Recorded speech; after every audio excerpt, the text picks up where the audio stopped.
tahun 2023. Gak bisa dipungkiri bahwa masih banyak aja di dunia ini ataupun di Indonesia orang-orang yang masih buta ataupun ibaratnya menutup mata tentang asuransi. Nah, di sini disclaimer dulu, gua bukan bermaksud untuk memojokkan salah satu ataupun ibaratnya menyalah-nyalahkan ataupun menjelekkan salah satu pihak asuransi. Tapi di sini gue mau bahas tentang gimana sih cara kita ataupun ibaratnya kita ketika ditawarin asuransi, kita bisa menentuin nih asuransi mana yang terbaik untuk kita.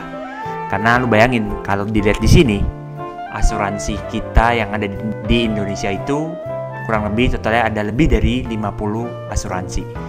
Bayangin aja kalau misalnya ada 50 agen yang tiba-tiba datang ke lu untuk nawarin asuransi.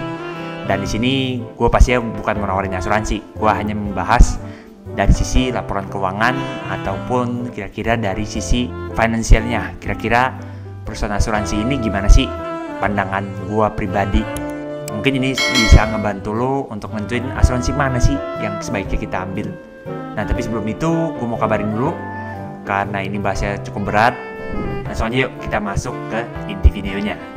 Masuk ke dalam laporan keuangan yang pertama, yaitu laporan keuangannya asuransi Sibiru. Pastinya udah tau lah ya, yang kurang lebih gambarnya ya ada yang hurufnya double-double lah. Nah, ini gue ingetin dulu kalau misalnya di sini disajikan dalam jutaan rupiah ya. Jadi misalnya ini 14.165.669 itu berarti ya intinya nolnya tuh tambahin lagi 6 biji. Oke. Nah, ketika gue lihat laporan keuangannya Sibiru, gue akan langsung lihat laporan laba ruginya dia di tahun berakhir lah kalau bahasanya gue. Nah, ini seperti yang kita lihat di bulan 4 2022 itu berarti kan dia biasa per kuarter apa pokoknya yang per 4 bulan lah.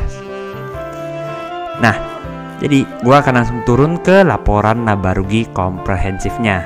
Nah, di sini ditulis 99.778. Nah, ini kan masih belum bentuk jutaan rupiah, jadi lo harus tambahin nolnya 6 kali. Nah, itu akan menjadi kurang lebih 99M lah dia ruginya di akhir tahun 2022 ya. Maaf kalau gua zoom in zoom out karena ini agak sulit juga kalau misalnya pas di share di sini karena takutnya kebaca nih.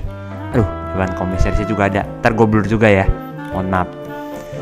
Nah, lalu setelah gue lihat laporan keuangannya, jangan langsung dianggap jelek ketika dia rugi.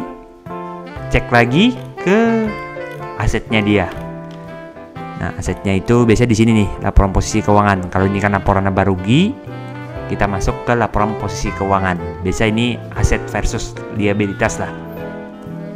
Nah, oke, dia mungkin kalau misalnya lu lihat kayak, loh kok laporan keuangan Sibiru rugi. Nah, lu harus balik lagi lihat kalau misalnya dia cek lagi di ekuitas kalau gua, yaitu saldo laba. Nah, saldo laba ini apa sih? Jadi ceritanya itu perusahaan kalau misalnya untung, keuntungannya itu dia simpen nih untuk tahun berikutnya. Contoh 2021 perusahaan untung sebesar 100M. Nah, di tahun 2022 ternyata perusahaan untung lagi 100M. Nah, nanti di tahun pajak 2023 maka saldo ditahannya itu ada 200M. Nah, kurang lebih inilah yang dimaksud dengan saldo laba. Dan kalau biasa sih ini di akuntansi lebih lengkapnya saldo laba yang ditahan. Nah, saldo laba yang ditahan dia di triwulan 4 2022 ini ternyata masih 5.113.037. Nah, ditambahin nolnya 6 di belakang, kurang lebih kalau gua nggak salah sebut harusnya jadinya 5 triliun. Posisi laporan keuangannya menurut gua masih aman lah. Cuman ya balik lagi kalau teman-teman lihat di laporan laba ruginya di tahun ini dia rugi. Nah, itu juga harus dijadiin indikasi dalam pertimbangan teman-teman memilih asuransi. Oke? Nah, sekarang kita bandingin masuk ke laporan keuangan yang merah, yang ada dewi-dewinya lah. Oke? Yuk kita bahas laporan keuangannya si merah yang ada dewinya. Karena nanti 4 asuransi lain ini warnanya merah semua nih. Nah, ini satu doang nih yang warna biru ya yang gue bahas ya. Oke? Yuk, kita langsung aja sikat. Oke, masuk ke dalam laporan keuangannya si merah. Merah yang ada dewinya gitulah lambangnya. Udah tau lah ya harusnya siapa. Nah, dia tetap dalam jutaan rupiah dan pastinya triwulan 4 tahun 2022. Langsung aja kita lari ke laporan laba rugi komprehensifnya. Oh ya, gue lupa bilang kalau misalnya angka dalam kurung itu artinya dia minus ataupun rugi ya. Kenapa tadi angkanya bisa gue bilang rugi? Karena di sini dia bilangnya angkanya dalam kurung, jadi artinya itu rugi. Seperti teman-teman bisa lihat juga, ini ditulisnya rugi itu dalam kurung.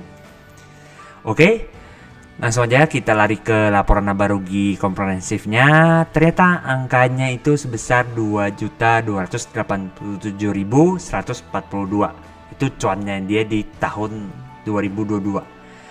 Nah, jangan senang dulu, harus lihat lagi laporan keuangannya atau aset di versus dengan liabilitas dan ekuitas. Nah, ternyata langsung aja ke saldo labanya atau saldo laba ditahannya. Di tahun 2022 tutup tahun itu dia ada laba yang ditahan itu sebesar 5.576.788. Jangan lupa tambahin nolnya 6 di belakang. Oke? Ini yang merah yang lambangnya Dewi. Nah, ini mohon maaf ntar gua blur. Ini siapa? Ini yang ada gambar pegunungan kalau misalnya lu tahu ya. Jadi kalau misalnya gambar pegunungan ini gimana sih keadaan laporan keuangannya? Langsung aja kita cek. Ternyata di laba ataupun rugi komprehensifnya itu ternyata totalnya itu adalah minus 646.666. Nah, ini masih dalam jutaan rupiah, jangan lupa. Nah, tambahin lagi nol di belakang, posisinya dia rugi ya di tahun ini. Nah, jangan kecil hati kalau misalnya teman-teman merasa dia ruginya gede di tahun ini, karena kan pas COVID tuh ibaratnya banyak perusahaan asuransi yang ibaratnya gimana ya, kehantem lah kalau bahasanya. Oke, lihat saldo laba ditahannya. Tadi kalau dibandingin sih, ntar gue coba tampilin di sini ya, nggak gitu beda jauh lah ya laba ditahannya. Oke, ini kalau yang ibaratnya yang gambar pegunungan ya, sama-sama merah soalnya tadi sebelumnya. Oke, laporan keuangan terakhir sama juga warna merah, cuman dia ada lambang singa terbangnya. Nah, kita langsung lihat ke laporan laba rugi komprehensifnya. Nah, ternyata total laba rugi komprehensifnya itu 61.131 minus nih ya. Karena angka dalam kurung ini tetap dalam jutaan rupiah ya, jangan lupa. Nah, balik lagi lihat ke saldo labanya dia. Nah, ini saldo labanya dia ternyata cukup lumayan signifikan bedanya dengan yang lain, karena cuman sebesar 260.437 dan dalam jutaan rupiah. Jadi coba ya tambahin nolnya di belakang, kalau nggak salah angkanya akan jadi 260 miliar ya kalau ini. Nah, kurang lebih kayak gitu tuh kalau untuk dari sisi laporan keuangannya aja. Nah, setelah teman-teman analisa laporan keuangannya, teman-teman harusnya bisa mengindikasikan yang mana yang paling baik asuransi untuk dipilih. Kasarannya harus bisa ngeliat kalau misalnya kedepannya asuransi ini tuh masih bisa survive gak sih untuk 100, ataupun ya teman-teman tambahin aja di umur teman-teman misalnya gocap ya atau 50 ya tambahin aja teman-teman kira-kira hidupnya sampai berapa lama lagi. Harus bisa forecast ataupun punya prediksi kalau misalnya 50 tahun ke depan itu angkanya itu kira-kira teman-teman masih bisa tanggung gak sih ini perusahaan asuransi. Gitu sih kalau dari sisi laporan keuangannya. Yang paling penting nih di sini nih kita tutup lah ya, takutnya udah ngebul nih kalau laporan keuangan. Bahasnya dari yang paling penting, yaitu agen asuransinya lo kenal nggak? Ataupun agen asuransinya bisa dipertanggungjawabkan nggak atas segala omongannya, dan juga kira-kira dia udah bener belum sih jelasin ke kita. Takutnya jangan sampai dimanipulasi kitanya, ternyata harusnya A, ternyata jadinya cuman B. Jadi gitu sih. Nah, kurang lebih kalau misalnya mau aman, ini salah satu tips dari gue juga. ini sedikit intermezzo aja. Ya minimal lu punya 3-4 asuransi lah. Itu kalau misalnya lu kuat bayarnya. Kalau nggak kuat ya udahlah. Ibaratnya dari sisi itu aja yang lu lihat, laporan keuangannya, kenal atau enggak agennya, dan bisa dipertanggungjawabkan nggak sih atas apa yang dijelasin. Dan yang terakhir, dari sisi keuangan lu mencukupi nggak nih? Jangan sampai gara-gara asuransi lu nggak bisa makan, nggak bisa minum, nggak bisa jalanin aktivitas sehari-hari. Itu dia sih pembahasan dari video gua kali ini. Mungkin agak cukup berat ya, karena gak tau aja sih, lagi pengen bahas tentang asuransi aja. Oke, sekian dulu video gua, dan seperti biasa, be rich, stay healthy, stay private, and plus ultra.